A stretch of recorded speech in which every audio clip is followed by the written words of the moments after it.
Well, welcome all. The clock has formally struck 10 here in Chicago, so we are going to get started with our information session on the University of Chicago Leadership and Society Initiative. We have a 5-part agenda. We're going to have a brief welcome. We're going to give you a snapshot of LSI. We're then going to take you through the learning journey, and then we're going to talk about selection and move on to your questions. And so please continue throughout to chat in with your questions, but know that we will come to them in a bit. But let me stop here. We want to start with a welcome from the people that you're going to be hearing from, which include the director of the Leadership and Society Initiative, Diana Petty, as well as Jeff Curtis and Wendy Dubow, who are current LSI Fellows. And so I'm going to actually stop sharing my screen so that I can make sure to spotlight each of them. And I'm going to turn it over to them to share who they are. And so, Jeff, can we start with you? You are a current fellow. Can you just give a little bit of your background and what brought you to LSI? And then we'll come to Wendy and Diana in turn. Absolutely. Thank you, Seth. And hello, everyone on the line. I'm Jeff Curtis, former EVP and Chief Communications Officer at Horizon Therapeutics, which was a biotech company focused in rare disease. As if you followed the healthcare industry, my company Horizon was acquired by Amgen in 2022, and we closed the acquisition recently here in November. So I spent 25 years in the healthcare communications space. And I would say over the last couple of years, I've been doing a lot of self-discovery work through coaches, through psychologists, through leadership development seminars, et cetera. And what was interesting is probably about a week after the acquisition was announced in December of 2022, I received an email about the LSI program. And based on the work that I'd been doing, and just the content of the email, it was very intriguing. And so after that, I had about a 45-hour-minute conversation with Seth in January and moved through the application process. So can't say enough, and I know I will have the opportunity to say more, as will Wendy, about the journey so far, and the journey leading up to this has just been unbelievable. So again, welcome to everyone on the phone. Thanks, Jeff. And Wendy, can we hear your story? Yeah, so it's good to see everybody. It's great to see everybody from so far and wide, some interesting places. So I have a kind of mixed background with different things that I've done. I was in the corporate sector for a while. I worked for think tanks and had a pretty long career in the nonprofit industry, and left a position. I was I played leadership roles in think tanks in the telecom industry, investor relations, and was the CEO of United Way of Metropolitan Chicago for quite a long time. And so I stepped down from that role in 2018. And since that time, I've been doing a whole bunch of different things. I am currently chairing the Institute for Nonviolence Chicago's board, and I'm working on a number of different violence reduction initiatives in the city of Chicago, and working as a commissioner in social innovation for the county, doing different things. So I've kind of taken a portfolio approach in recent years after many, many different leadership roles, but really have been thinking through how I want to transition to a different kind of leadership role in the future. And so the LSI program was really, really intriguing to me in the ability to kind of think through how you could pivot to do that and think through different ways to really tackle that and approach that. And so I went to the symposium that the LSI initiative did last year and basically came alive through that. And the more I learned about the program and got to know Diana, I had already known Seth, and could hear how the program was coming together, it just seemed to me it was going to be super high quality for what I wanted to do. So that's how I ended up at LSI. Great. And to round things out here, Diana, as our director, can you talk a little bit about your background and what brought you to lead the Leadership and Society Initiative? Yes, so thank you, Seth, Jeff, and Wendy, and all of you for being with us. It is wonderful to have you here and to share more about LSI. So I come to this role, I've been at the university about 6 years, previously at an interdisciplinary research institute that studies sustainable urbanism, and I was running experiential learning programs there. But the lion's share of my career I actually spent in and around city government in New York. So I worked in the Bloomberg administration doing civic tech initiatives and public-private partnership building.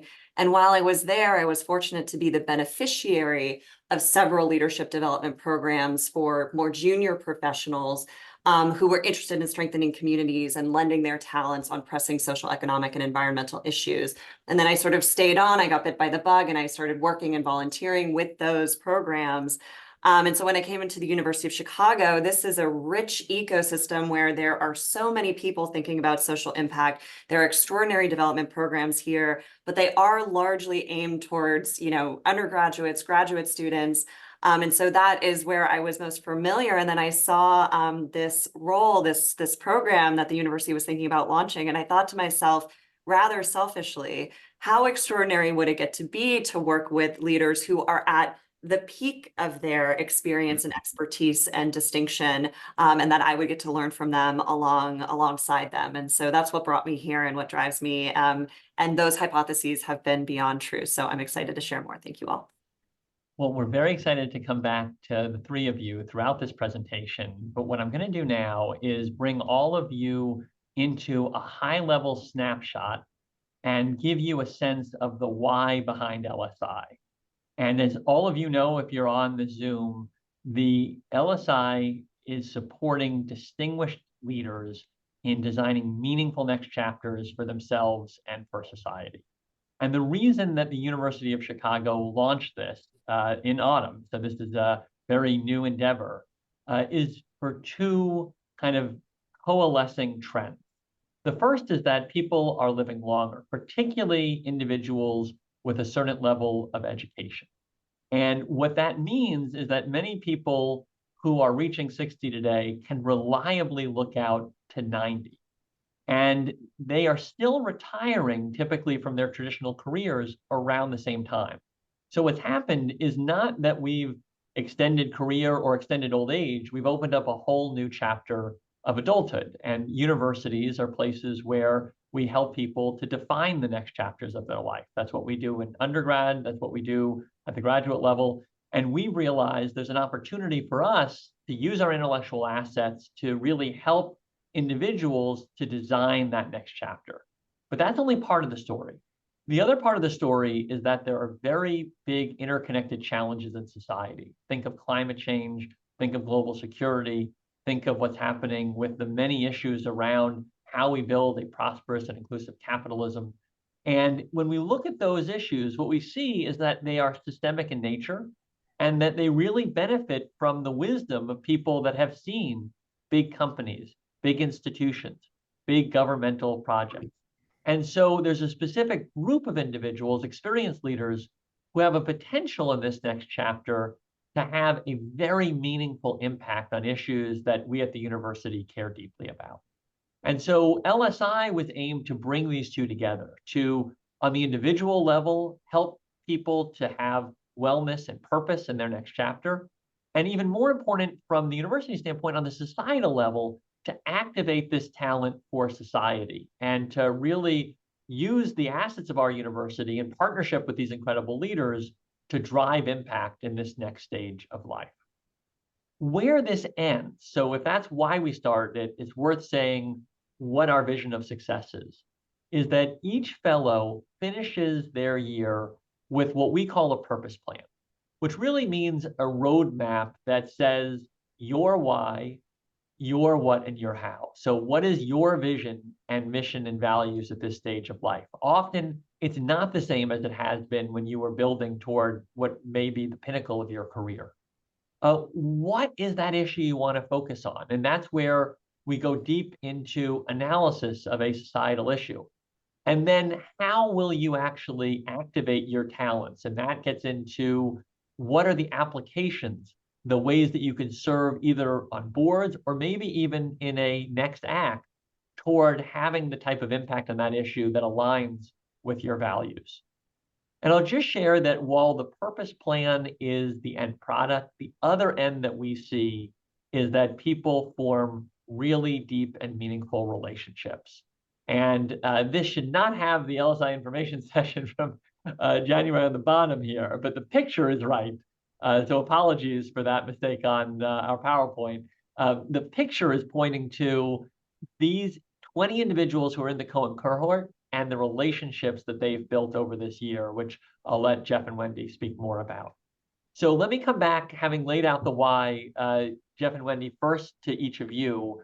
You're developing your purpose plan. I know you're early, but can each of you just share the 60-second version of your current plan visions and maybe tell a little bit about an aha moment that has helped you toward that vision that you're currently at? And Jeff, can we start again with you? Yeah, absolutely. So I came into LSI extremely passionate about education access and equity. It's something that I and my wife are committed to philanthropically, but want to investigate what else there is beyond financial support, philanthropic support, or even serving on boards. As even early on started progressing through the first quarter of the program, I started to tie kind of that passion to another passion that I have in diversifying the communications and public relations field. So there was a question in the chat already. Somebody direct messaged me about how has my 25 years in healthcare communications experience informed what I'm going to do. And that's exactly it. I've seen a lot of issue in the diversification of the communications and public relations field overall.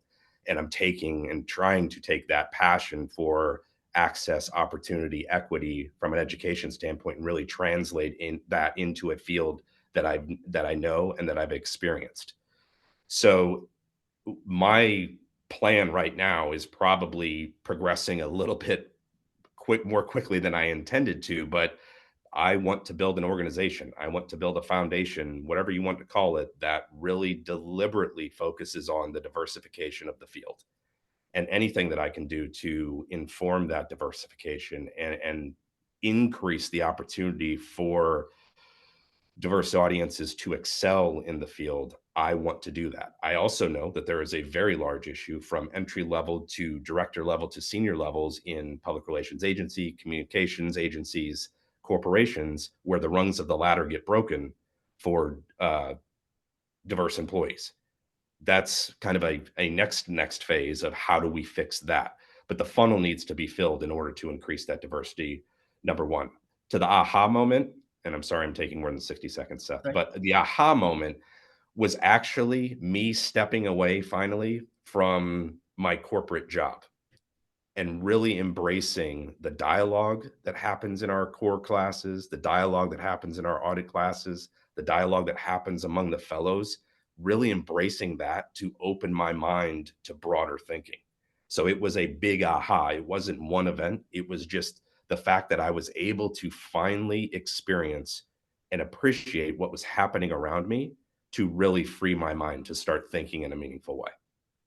Thank you, Jeff. And you're someone who joined us literally as this acquisition was being completed, and we're in and out even for a few days in the early days because it got a little bit delayed, right? And then, and the reason I share that is because you were literally in that mode of like, transition as the cohort began. And Wendy, we're coming to you now in your purpose plan, and you've been in a place where you've had some time, even before the fellowship began, to begin contemplating and developing. And so I'm just curious to hear about your experience in some ways representing another part of our cohort and the community that is part of LSI. Yeah, so as I said, I had already come into the LSI cohort interested in working on several projects in violence reduction. And I would say where I'm at now is I feel like the work we've done so far, the thinking, the places that I'm at now, that LSI has confirmed for me that I'm on the right path. And I have some sort of new and interesting ideas on how I would want to weave that into an impact plan. And for me, I had worked at United Way. I ran the organization as the CEO for 8 years, and I had wanted to get even more involved in looking at violence reduction in the city of Chicago.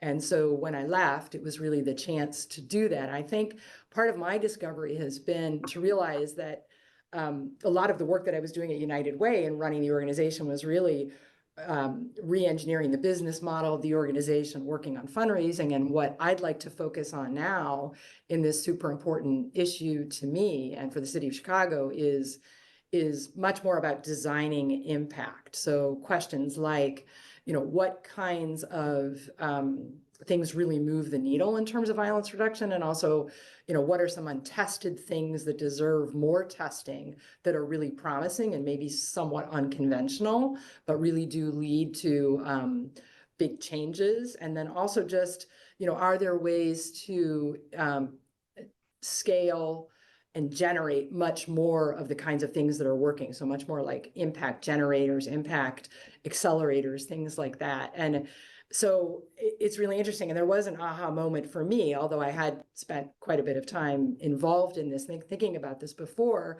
We had a dinner with David Brooks as a cohort, and he said, in choosing sort of your impact issue, somebody had once said to him something that stuck with him, that there were sort of 3 filters that really kind of would lead you to the right issue. And I listened very closely, and he said, first, pick a really, really big issue, pick an issue that keeps you up at night, and pick an issue that you feel like you've been walking toward your whole life.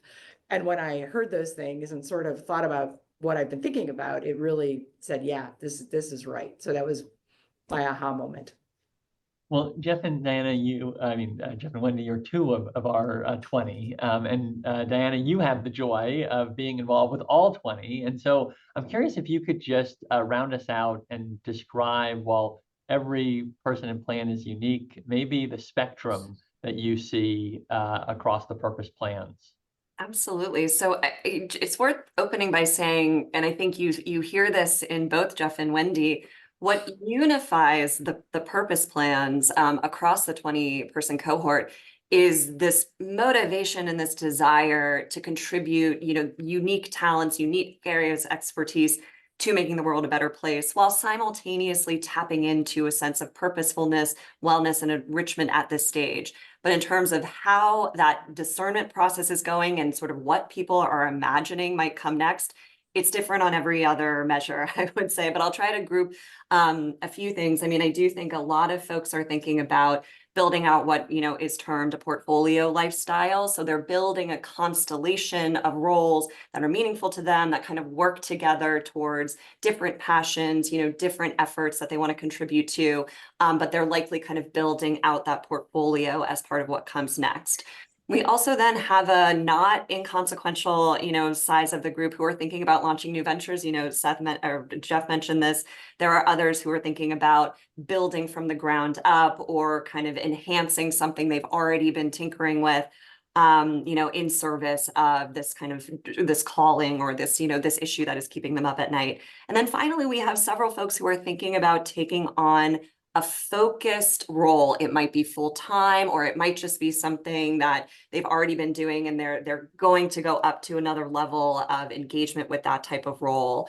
And so that's a little bit of the flavor. And so our hope is that a program like LSI, a learning journey, that we offer here, designed through our 3 learning pillars, which are knowing oneself, understand the world, and envision the future, which we'll get into a little bit more deeply momentarily, can really support people at all these different types of transitional moments in service of really designing a roadmap for their next stage that is bespoke to them and aligns with their sense of purposefulness and values. So, with that, I'll turn it back to you. Great. I want to ask one more kind of power round question, and then we'll jump into the learning journey. I'm just curious for how the cohort nature of the experience has influenced this. And maybe Wendy, we'll start with you this time. How has the cohort mattered to this journey? Yeah, so I think, 2 things. The first is, I think it is just super helpful, interesting, fun to go through this with a group of 20 that has, really interesting, diverse experiences and, built up some wisdom at this point. And so you just, you get some really interesting perspectives, people that are all going through variations on the same theme, the same moment of transition in their life. So, just in terms of the perspective that you get, it's amazing. And then the second thing I would say is, it's really helpful. Like, I always say, like, if you believe that the best things happen in teams, which I do believe, this is like an incredible team to have at your side, because you can get, you get people holding up the mirror and sort of filling gaps and supporting each other, that I think really is helpful as you progress on the journey, and fun. Jeff? Yeah, and I think I'll pick up on one word Wendy just said, and that's support. It's just been a really supportive and collaborative experience throughout. And I know Seth mentioned kind of my situation where I was one foot in corporate world, one foot in LSI. And I think it was that group support really and collaboration that helped me really integrate back into the LSI piece of it, which was very helpful. But there's also for me, and I think Wendy would agree too, there's just an appreciation of the knowledge that exists in a cohort setting. And I think oftentimes we sit around, whatever our jobs may be, in a corporate setting or non-corporate setting, and don't really fully appreciate the knowledge that exists around us. And this is one of those opportunities, to Wendy's point, where you have so many people from diverse backgrounds, diverse experiences, that there's knowledge that you don't have, that you just want and almost need as you continue to push forward in whatever you're doing. So it's just a massive amount of appreciation for what exists in the room with the cohort. Well, I'm going to move us back to the slides just briefly, and then we'll come back to all three of you, because I want to walk through in a formal way the learning journey of LSI. And Diana named it. It is a three-part learning journey, and those pillars are know oneself, using humanistic inquiry to ask questions about why am I here and what purpose do I want to serve at this stage of life? Understanding the world, how do we think about the big issues in society? And then putting those together and envisioning a future where, and this is a quote that David often talks about, your unique talents can meet this really deep need in society. And so that is all around having practitioners come in and talk about the different spheres of influence that you can engage in with your talents at this stage of life. What that looks like formally is that there are 3 courses each quarter, and we're a 3-quarter academic year, where you are actually focusing on that thematic idea. The first course, which we've called Frameworks for Reflection, and each of them are a mix of philosophy and practice, has both humanistic inquiry and then self-reflection on your life story. And there's an executive coach who's working with you throughout that course to really help you to think about how you tell your new narrative as you present yourself in the world.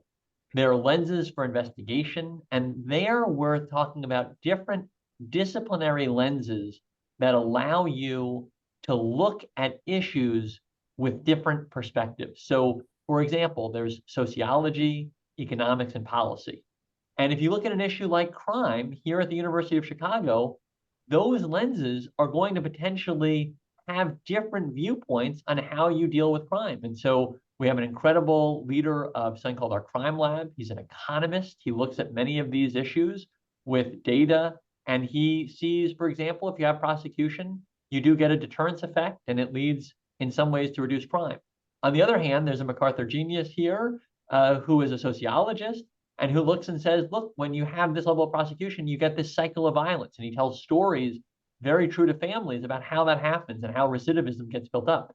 There are very strong competing perspectives at the University of Chicago. And in fact, the thing we pride ourselves on is not giving you a single point of view, but actually giving you a platform where you will hear from all points of view, and then you will decide how to think about the topic. And that is the core of this understand the world component. And we are very intentional about giving you all perspectives across the university so that then you can make your own decisions about how you want to think about these issues as you approach your next chapter.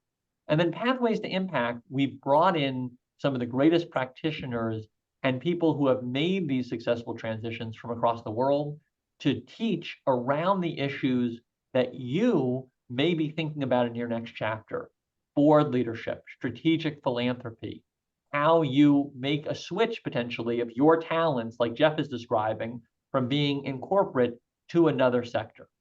And in the last 2 cases, we have an academic advisor who helps you on that understanding of the world, and then a mentor who really helps you to think about that next chapter of impact. And I just share this to give you a sense of the interdisciplinarity. Here's who was on our autumn curriculum. And so, in leadership and purpose, we have a booth professor mixed with a classicist. And they actually are team teaching. So they're looking at this together and they're being forced to ask questions from one another about, the classicist, how relevant are these books to someone who's spent their 40 years in business? And the booth professor, how can I draw on timeless texts as I think about self-reflection from an executive education standpoint?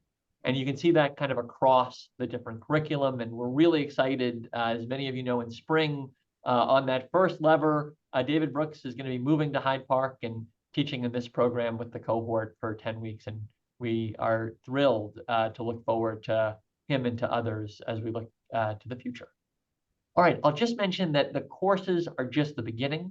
In addition to the 3 courses you take together, you audit 2 courses from anywhere in the university. That is allowing you to really focus on the issues you care about learning deeply. And that also puts you into multi-generational dialogue because those are with upper undergraduate or graduate level students. We have each quarter a deep dive. So the Understand the World gives you a survey of issues. But then there are issues that the cohort, and we design this each year with all of your voices, that you want to go deep into. And so this year, those were democracy and disinformation. We held a 2-day summit at the university with journalists and leaders in that field from across the world.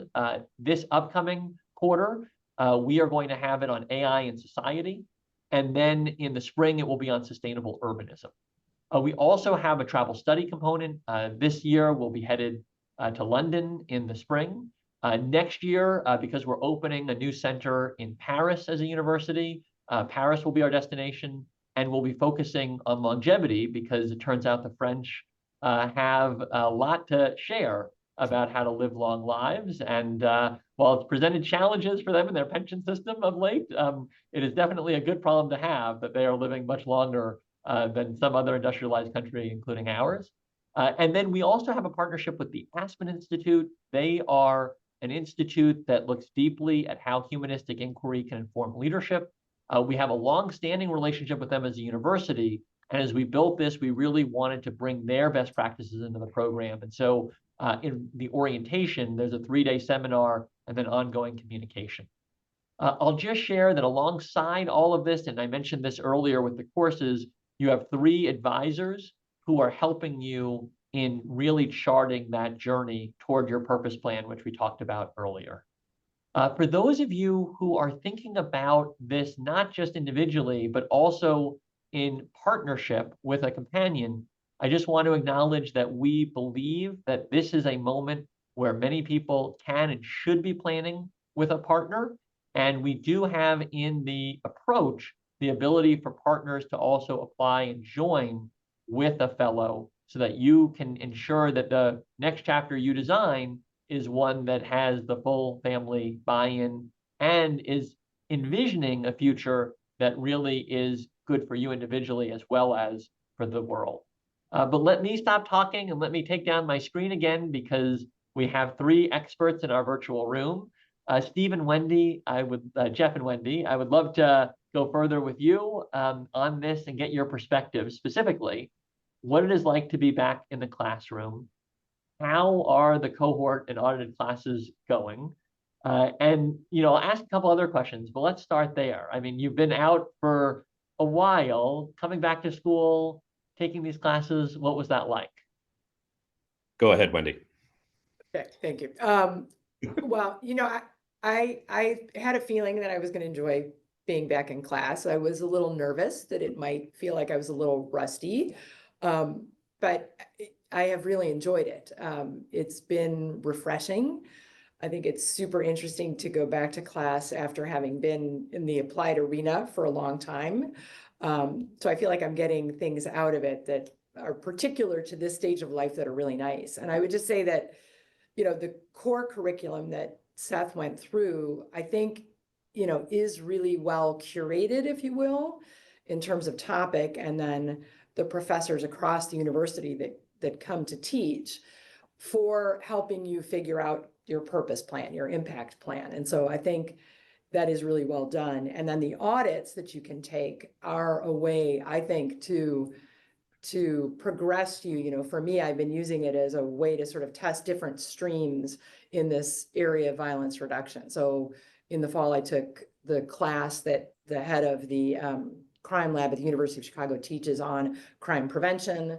And my audit for this quarter will be on, you know, global conflict studies, prevention, solutions. So I think it's kind of a nice combination to have some things that are very well curated to figure out what, you know, what you want your next chapter to be, lenses that you can use for that, as well as topically explore the things you might be testing and just generally interested in. So that I found it really refreshing to be back in class and school. Yeah, and for me, it was I actually completed my master's degree. I was a late arriver to the master's degree thing and completed it in 2021. So this isn't as much of a separation of being back in school, but it's still in this format, as we've talked about, the cohort format. It is different but refreshing to be in a group of people with similar experiences from a work standpoint for the most part, and just understanding and really collaborating with the cohort in that way has been refreshing.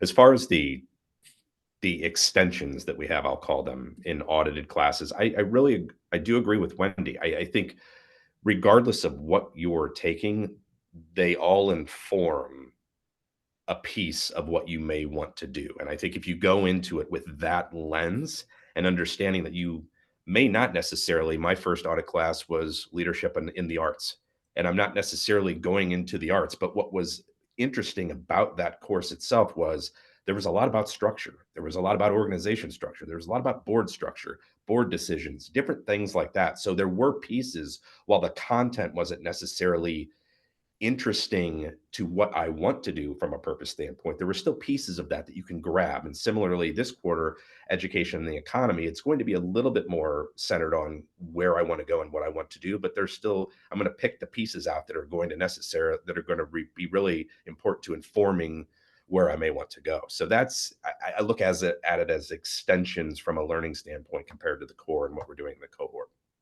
And can I just ask you each to comment beyond the classes? So there's the next chapter advisors, there's the many intellectual engagements. So, you know, Wendy, you mentioned one of the dinners with David. We've also had, you know, really interesting visitors on campus. I'm thinking of, you know, Larry Hogan, who the fellows had lunch with, and the many activities where you're invited as special guests. Yeah, I'm just curious how, you know, both the advising and being back on campus and being truly part of the intellectual environment here has struck each of you. Yeah, I mean, from a advising, coaching, mentorship standpoint, again, I view it as an extension almost of the cohort. I use my coach, my advisor, my mentor in that way. It's almost other people to bounce ideas off of. And I think I'm a chronic networker and I love to network. So any interaction, and I love coaching. I love going to my psychologist. I love all of that. So any interactions that I can have on that level that serve as an extension or frankly another sounding board for directionally where I'm headed, it's been fantastic. And I think just for the LSI program overall, the access that's offered to not only those individuals as extensions, but to what Seth mentioned from a programming standpoint, has just been unbelievable. I think that the access is what people love about it, but it's also the learning piece of it again, that even if there are little nuggets that can inform where you may be going directionally from a purpose plan standpoint. So it's all been very informative and helpful. Well, thank you, Jeff. And I'll just share with the group, we have been at the center of this, surprised by the access. I mean, our approach has often been, there are incredible people that come to this campus, and, you know, we ask permission to the unit leaders to reach out to them, and they say, great. And we send a note and we say, we've got 20 people that have these incredibly accomplished careers and want to do this big thing to help society. Do you have an extra hour or two on campus? And so far, we've had 100% rate of those individuals saying absolutely. And I think it's because of the mission of what we're trying to achieve, and because many of those individuals who are very accomplished and coming to campus they relate, they get it. They say, oh, I understand that. I actually felt incredibly insecure when I was stepping down as CEO of Xerox, and I wondered how I was going to make that transition. I'd love to share and help and be a partner in that next chapter. And so even as we expected, we have far exceeded those expectations because of just the nature of mission and synergy. But Wendy, let me come to you in terms of your experience, and then Diana, I want to get you into this. I mean, I guess I would just add two things.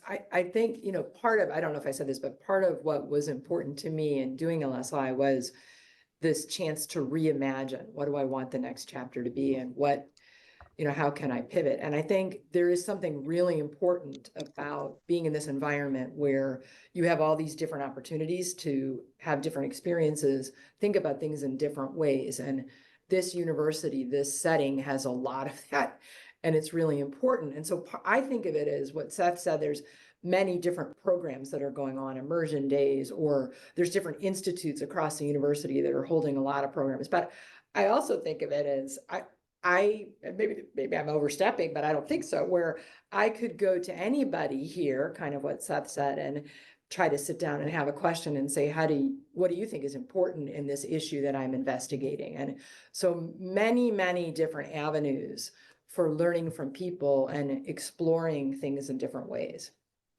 Diana, before we leave this, I just want to ask you, as director, what do you see as the most valuable and compelling elements that, you know, maybe we haven't had a chance to talk about yet?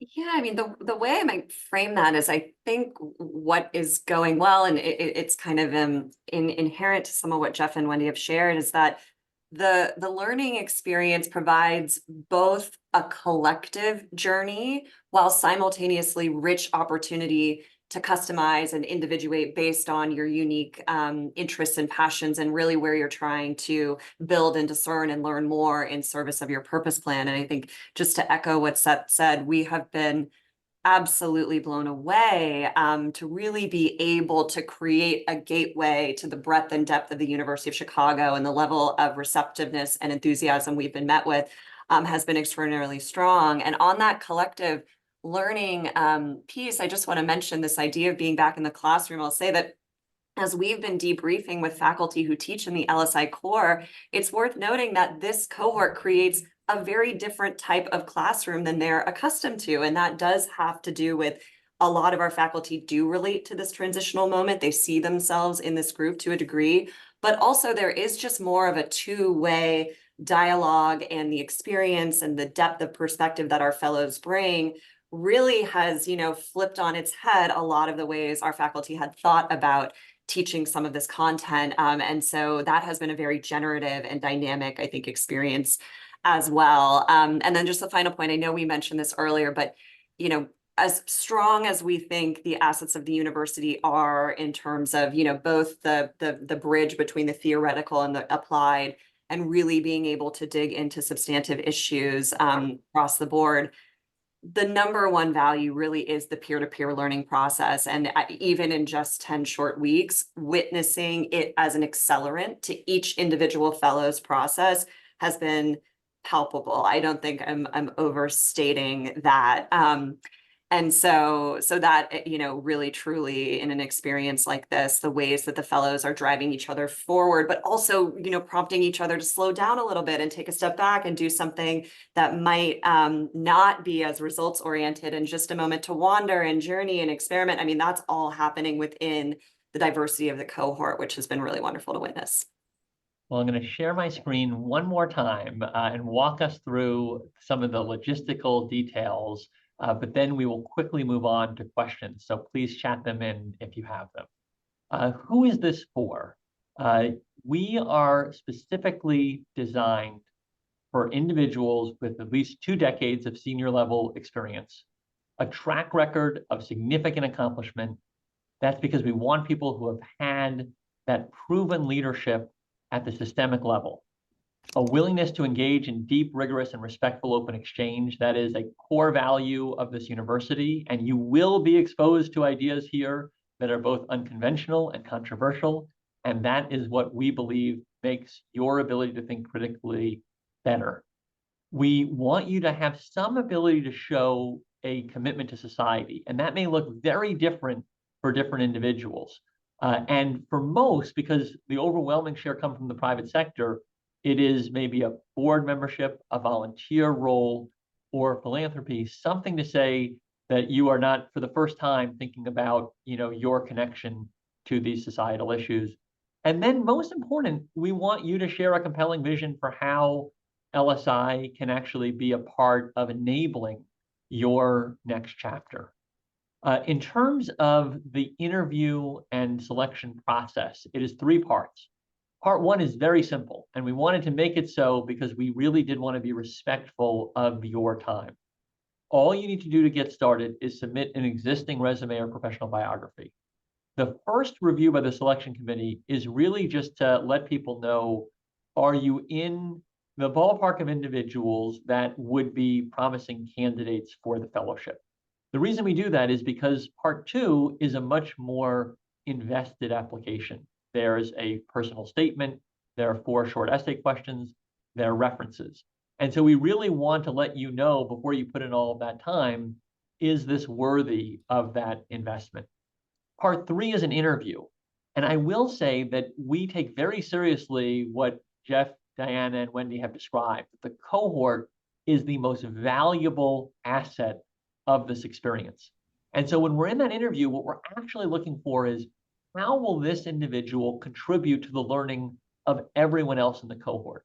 And we like to say, and we say this a little bit jokingly, we have the most distinguished cohort that is also the most humble. And we know that is, paradoxical. But what we mean by that is, we really do look for people with talents that can be deployed for society. In that interview, though, what we're really hearing is, how will you bring vulnerability? How will you bring a sense of being a student again? And how will you bring a team orientation? How am I helping someone else's journey to the table? Because what we really want to build is a cohort of individuals that are ready for this next chapter and to be in a community of others, rather than someone who maybe was a titan in an industry and wants to be a titan again and wants to, let's say, take all the air in the room. And so we've been incredibly careful in that interview to really use it as an opportunity to say, what would it look like to spend 3 academic quarters with this person? Would I feel joy? Would I learn?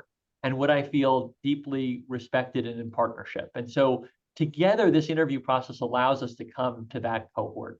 I will finally share that the fellowship has a cost that is consistent with the cost of study at the University of Chicago.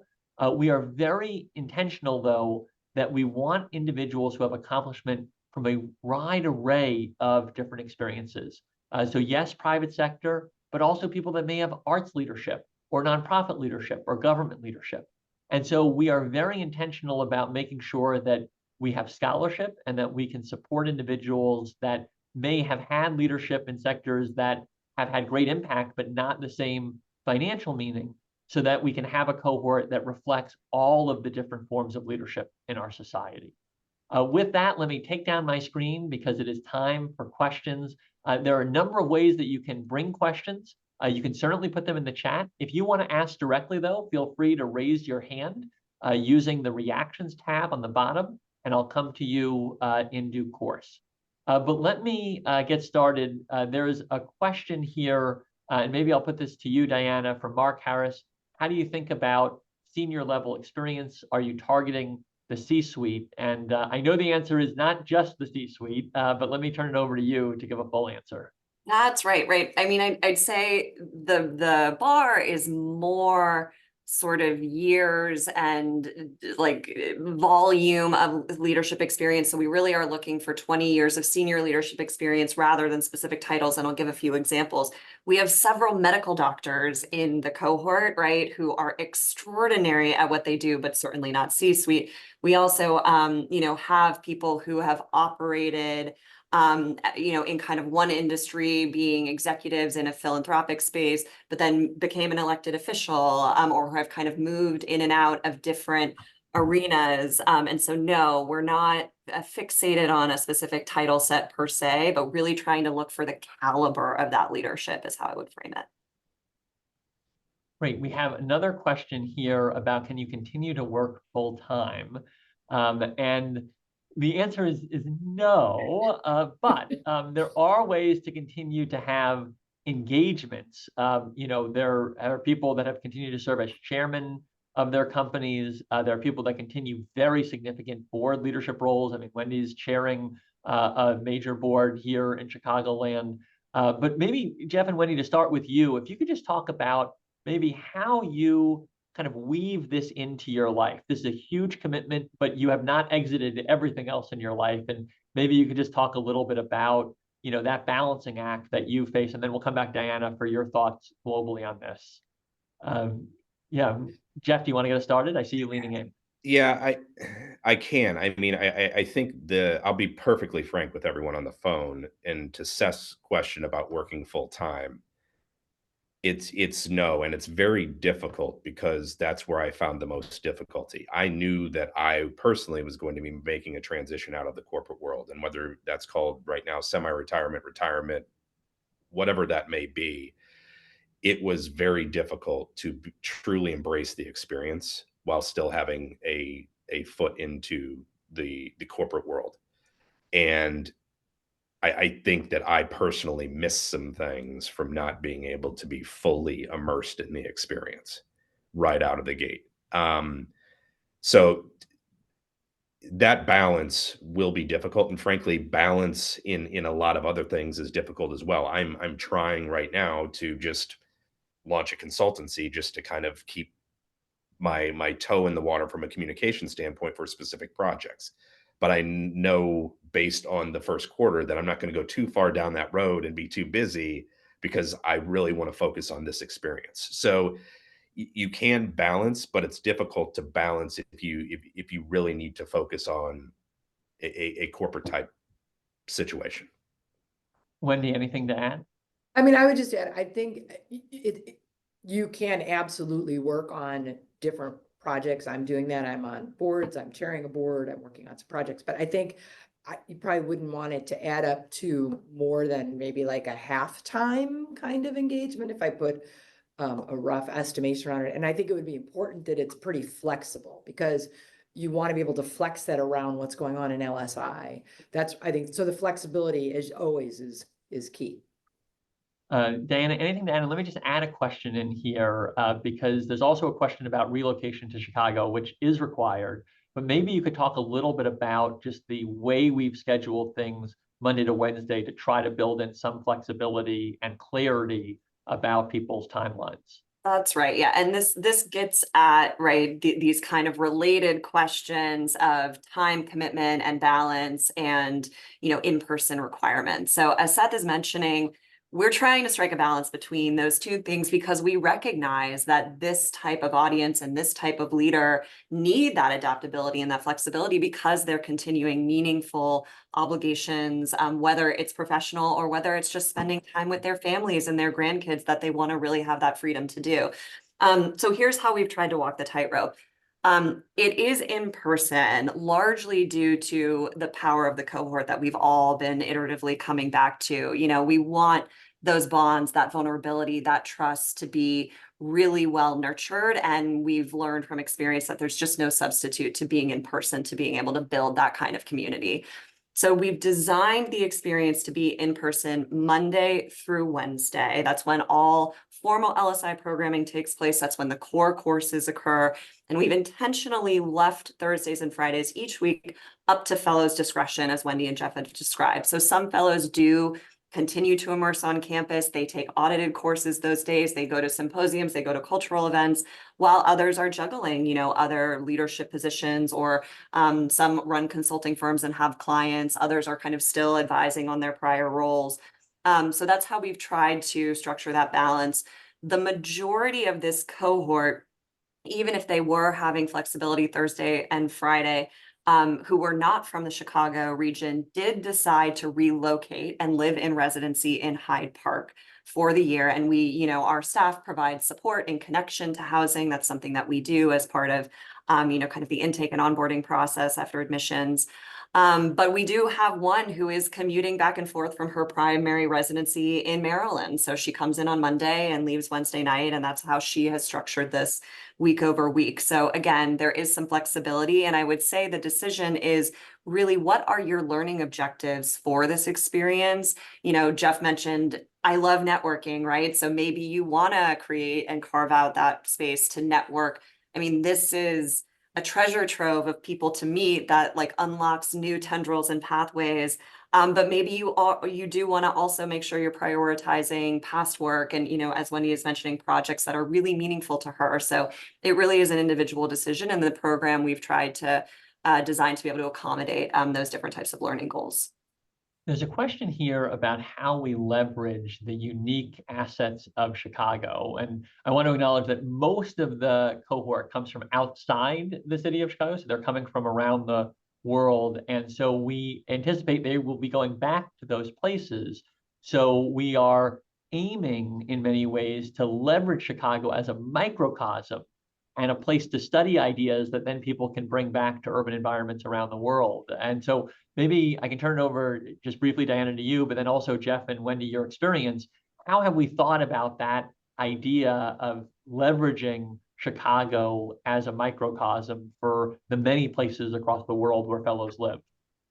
Yeah, that's right. I mean, I think it goes without saying, Chicago is an issue that is grappling with a variety of different social, economic, and environmental issues, but it's also a place where there are very innovative and creative interventions and solutions that are happening. And so it is a part of the program that we want to invite that work that is happening not only, you know, between the university and partners around the city, but leadership across the city. You know, so we have met with groups like, there are many sort of business, civically minded business entities here in Chicago that I think I've lived in many different major metropolitan areas is very unique. And so hearing from the ways in which those groups are thinking about building coalitions, trying to bring to bear a variety of different institutional assets on sort of shared needs and interests and community well-being, I think has been very informative and sort of illuminated interesting models for our fellows. Similarly, we also, you know, believe strongly that learning from community-informed change is a meaningful part of this process of thinking about how each individual leader might be best footed, not only to lead their own thing, their own activities and efforts, but enhance and catalyze or scale or replicate really meaningful work that is already happening at a grassroots scale. So you saw in the autumn quarter, one of our courses was taught by a representative from the Obama Foundation who spotlighted different work that's happening on the south side of Chicago. Our fellows got a chance to talk with leaders, both who are launching social enterprises or running nonprofits, really on how they think about learning from and in community to inform the types of programs and services that they provide. And it's generated this extraordinary follow-on activity where we're continuing to talk with some of those South Side leaders and see the ways in which the wisdom of the cohort might be able to further advance their goals and priorities while simultaneously allowing the cohort to continue learning from these interesting and creative other models of leadership. And so I'll pause there, but that's how we're thinking about it. Just quickly, Jeff and Wendy, what has it been like to be in that setting, and how has it maybe advanced your education? So, I mean, I would just add is, I think Diana summarized that really well, and I've been in Chicago for a long time. I think what's been interesting to me is, and our sociology professor in this morning session talked about this, this is a really well-studied city. So from the academic side, and if you're interested in urban and social issues, this is a fascinating city to be in, and it's a fascinating university to be at. So I think you can kind of marry everything Diana talked about with some really, really interesting academic resources on this here. It's exciting. Jeff, anything to add? No, you can move on.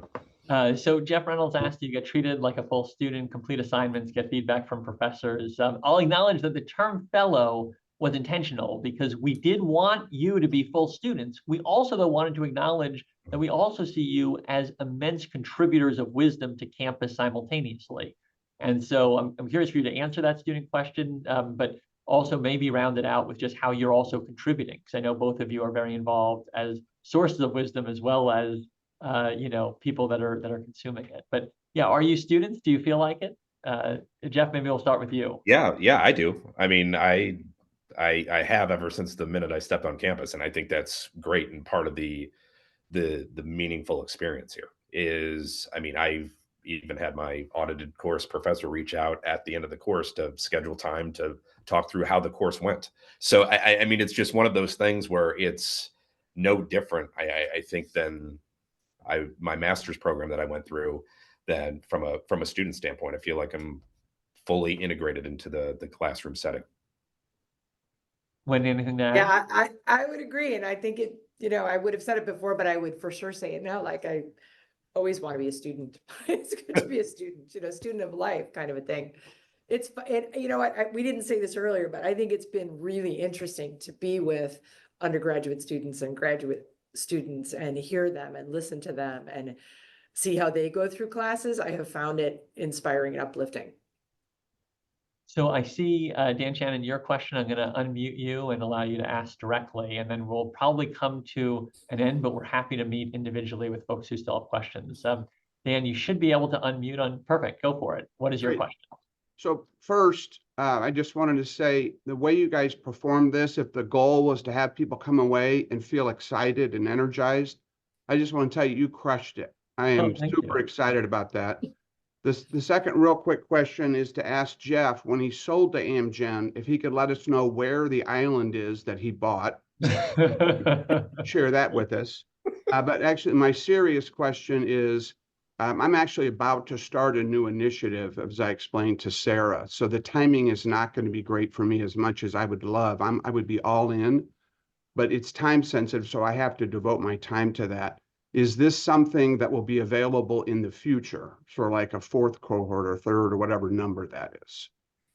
Absolutely. I mean, so this is the future pathway for people that want to have meaningful encore chapters at the University of Chicago. We hope to have hundreds of cohorts if we can make that far out. And we know that timing is everything. So our excitement is to just be in orbit with all of you and to continue conversations so that when the time is right, you're ready and you can put forward your strongest candidacy. And we also will over time have other opportunities to engage with the resources. We have public talks like happened earlier this week, and we hope to find other ways. And we're actually, with our current fellows, asking a lot of those questions of, what are the ways that we can empower them to also facilitate community?